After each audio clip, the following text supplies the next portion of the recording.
Akkam jirtu dhaggeeffattoota Odaa Miidiyaa Intercept oduuwwan guyyaa har'aa isin dhageessisnaa nu waliin turaan ofirraa keenyadha.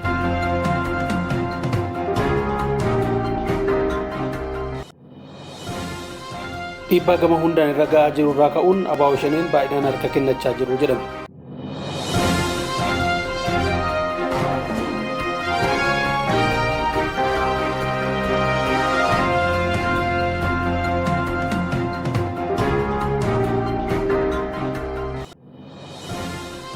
Godina Shawaa Kibba Lixaa aanaa Daawoo fi Toleetti miseensonni ABO shanee 40 booji'aman jedhame.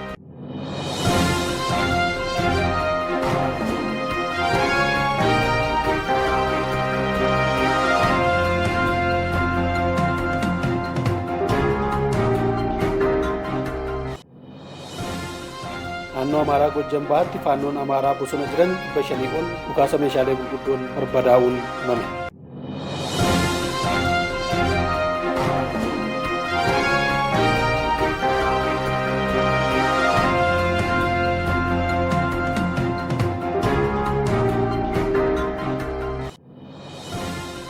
Jiraattonni naannoo Amaaraa godinaalee adda addaa nageenya uummataaf jecha faannoon mootummaa waliin araaramuu qabaa jedhan.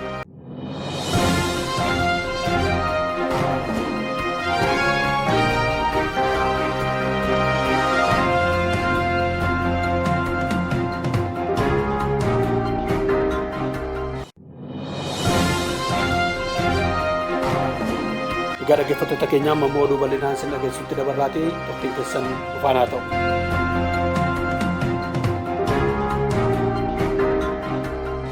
Dhiibbaa gama hundaan irra ga'aa jiru irraa ka'uun ABO shaneen baay'inaan harka kennachaa jiru jedhame.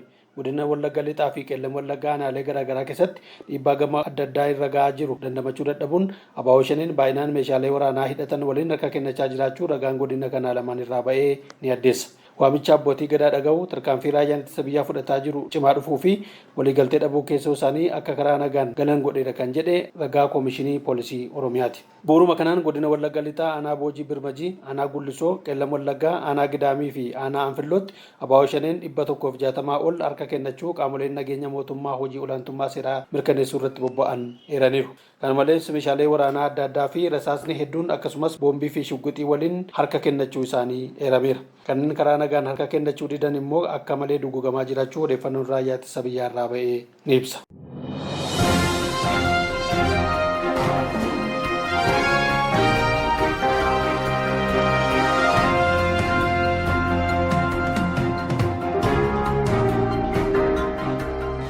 Godina Shawaa Kibba Lixaa aanaa Daawoo fi Toleetti miseensonni ABO shanee 40 booji'aman jedhame. Godina Shawaa Kibba Lixaa aanaa Daawoo fi Toleetti miseensonni ABO shanee magaalota aanota kanaa seenuun hooggansaa fi deeggartoota mootummaa akkasumas dhaabbilee misoomaa adda addaa irratti osoo miidhaa geessisuuf yaalanii booji'amuu isaanii ragaan qajeelcha poolisii godinicha irraa ba'ee ni ibsa.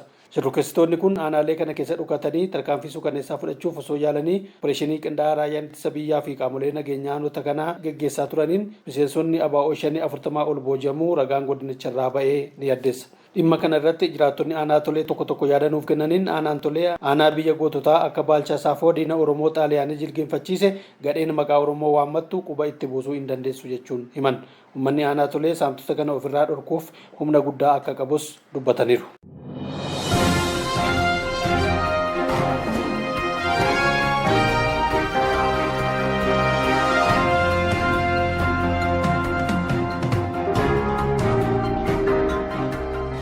Naannoo Amaaraa Gojjam Bahaatti faannoon Amaaraa bosona jiran 500 ol dhukaasa meeshaalee gurguddoon barbadaa'uun himame. Naannoo Amaaraa godina Gojjam Bahaatti faannoon maqaa qabsoo Amaaraan bosona galanii gocha badii adda addaa uummata naannichaa irratti raawwataa turan irratti raayyaan ittisa biyyaa dhukaasa lafaa fi samiin irratti roobsuun hidhattoota 500 ol barbadeessuu jiraattonni godinichaa odeeffannoo nuuf kennaniin himaniiru. Shororkeessitoonni faannoo kun karaa nagaan akka qabsaa'aniif mootummaan naannichaa waamicha dabarsaa fi turuun isaa ni yaadatama.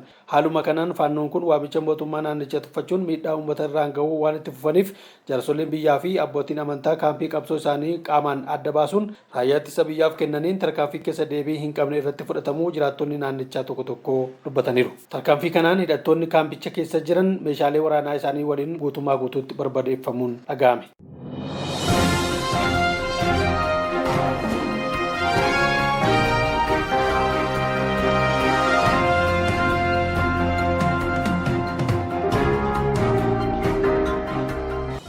Jiraattonni naannoo Amaaraa godinaalee adda addaa nageenya uummataaf jecha faannoon mootummaa waliin araaramuu qabaa jedhan. Jiraattonni naannoo Amaaraa godinaalee adda addaa jiraatan nageenyaa fi misooma uummata Amaaraaf jecha faannoon mootummaa naannichaa waliin araaramee qabsoo nagaa geggeessuun naannichatti nageenyi waaraan akka dhufuuf gahee isaa ba'achuu qaba jechuun gaafatan jedhame. Naannoon Amaaraa yeroo ammaa kana nageenyi isaa sadarkaa yaaddessaa irra waan ga'eef jireenyi hawaasummaas ta'ee dinagdeen uummataa akka hin malletti rakkoo keessa galeera kan jedhan jiraattonni kun warri qabsoo Amaaraaf manaa ba'anii bosona jiran qaama dhimmi ilaallatu waliin mari'achuun nagaa uummata Amaaraa iddootti deebisuu qabu jechuun faannoon tooftaa qabsoo isaa akka jijjiiruuf dhaamsa dabarsaniiru jedhame.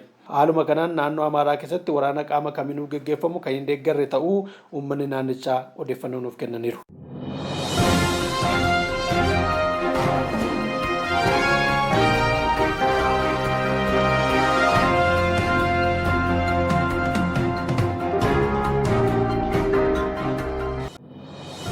Egaa dhaggeeffattoota keenya oduun keenya guyyaadhaaf qabannee kanuma guyyaa borii odeeffannoowwan wayitawaa ta'an kan biroo qabannee kan isinitti dhiyaannu ta'a. Miidiyaa keenya Odaa Miidiyaan tassatti sabskiraayib, laayik, sheer gochuu hin dagatinaa isin jenna.